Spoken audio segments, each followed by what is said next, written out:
Hey, what's going on, everybody? Welcome back to Bonafide Investing, where we talk all things high yield investing, as well as futures, options, and really investment goals in general. If you're new to the channel, welcome.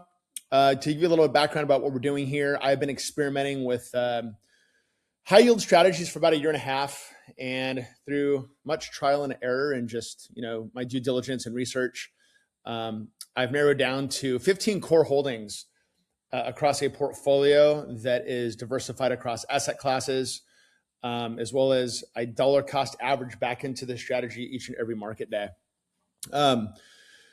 It seeks the goal to pay all my bills and maintain and pay down my margin over time. So if you like what we're doing here, please click like and subscribe. Please know that everything we do here is not investment advice, not now, not ever. So please do your own research and due diligence before making any investment decisions of your own. So I'm going to keep today very short and sweet. Just wanted to kind of give my thoughts here around market open. And I did buy a YQQQ. I bought 4,000 shares this morning. Again, just another downside hedge for the portfolio. I think 2026 is going to be quite tumultuous. I think there'll be a lot of volatility coming back. When? Nobody knows. I don't care to try to time the markets, but I want to have that YQQ in there. I did buy KYLD last week, maybe week and a half ago, trying to remember exactly. But again, dollar cost averaging back into all of my holdings from IYRI all the way back up to TLTW. So I like a lot of the new numbers here. Margin buffer currently sits at 63.5%. I like to keep that margin buffer above the 50% threshold. I'm currently using slightly less than 20% of my available margin. So I'm using 114,000, 3411. So when you add those two in, the portfolio's value is currently sitting right around 575,000 invested, give or take a couple of thousand up or down. But happy with where things are. I didn't sell any puts or calls, and I didn't buy any calls or puts today. I really didn't see anything worth selling. Volatility is still so low that I really don't see anything really enticing. And I believe sometimes the best thing to do is nothing. I don't think we should just do something to do it. So on my blue chips and utilities that I really like to sell puts on, since they are more stable and in my mind secure when it comes to balancing the high tech exposure I have through a lot of my holdings. Nothing really looked good, so it's okay. I'll sit back and wait for a better opportunity. But for this week, I think again, I made some videos on budgeting and investing. I'm hoping something resonated with somebody. You can go check those out if you haven't already. Figure out your why. Why are you doing things? Why are you doing a high yield strategy? Why are you doing any other strategy, right? What's the purpose behind it? Is it to live financially free and pay your bills? That's what Cash for Life here does for me. Is it to supplement income? Is it to, retire down the line? Whatever it is, figure out your why, right? We were all created for a great purpose, and use those. Use the tools to better yourself, better your family, and to really get going. Again, sitting in cash is not a strategy, and I think it's really dangerous. You're losing 5% per year in purchasing power minimum each and every year. You start compounding that through the years and decades, and it gets pretty ugly. So markets are up today, up pretty good. I always love seeing the QQQ and the SPY puts in the red. I think YQQ is in the red as well. So that's always good news. I like to see the downside hedges always in the red. That means that, things are going well. Things are going well in the markets.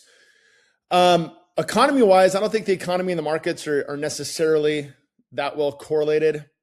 Again, we're sitting at very frothy levels. I don't really like to dollar cost average into these levels, but it is what it is, right? I've just got to work with what I'm given. So again, I think that Mr. Market will have a reckoning here soon. When that takes place, nobody knows. So I want to stay hedged irregardless.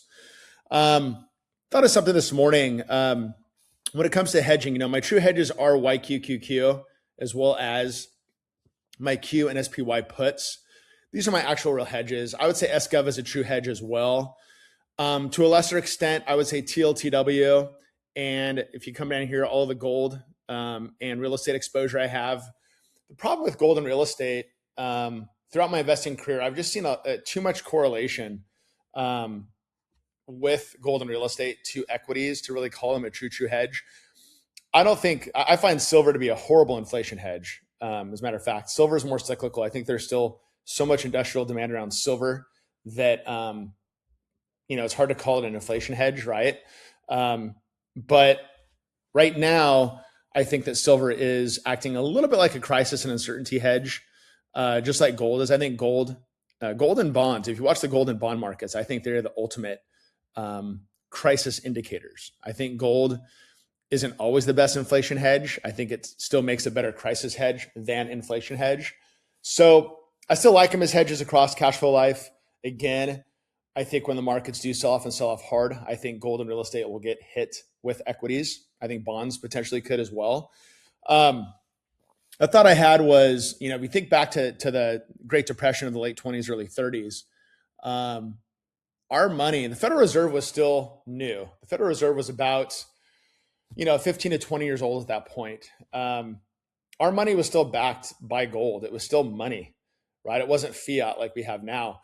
So when the market sold off back then, when we had that Great Depression, the dollar had value, right? Cash was one of the ultimate safe havens, right? If you went to cash early from the Great Depression, you were in a really good spot. It didn't matter if you were short the market or, hear all the stories of these guys making millions off, shorting the market, what have you. But if you had cash, you were in a good spot. Now, I don't know if it'll be like that this next collapse, right? I am, boldly saying we will have another collapse, and I think it'll be soon. I hope I'm absolutely wrong for, everyone's sake.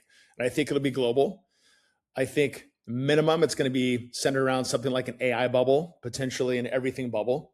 But I don't know, bonds, historically, long bonds have been a great hedge, like TLTW would make for a great deflation hedge, but who knows? The dollar is really losing trust as a reserve currency globally. And again, I've said before that the US dollar is still the, cleanest dirty shirt in the hamper, nicest house in a bad neighborhood, however you want to say it. But I think it's definitely losing its reserve status, and it will lose its reserve status because every fiat currency in the history of the world has always lost its reserve status and always gone to zero. So I don't think this time's different. However, the fact the US has still the best liquid bond market on the planet, we still make up 65% roughly of the global economy. I think it'll be a slow, painful death, not an overnight dollar crash. But who knows, right? Just in case it is, I wouldn't bet too hard on TLTW being maybe the best hedge if we do go into a deflationary crash. So wanted to give you some of my thoughts there. Who knows? But again, always stay hedged. Again, need over greed.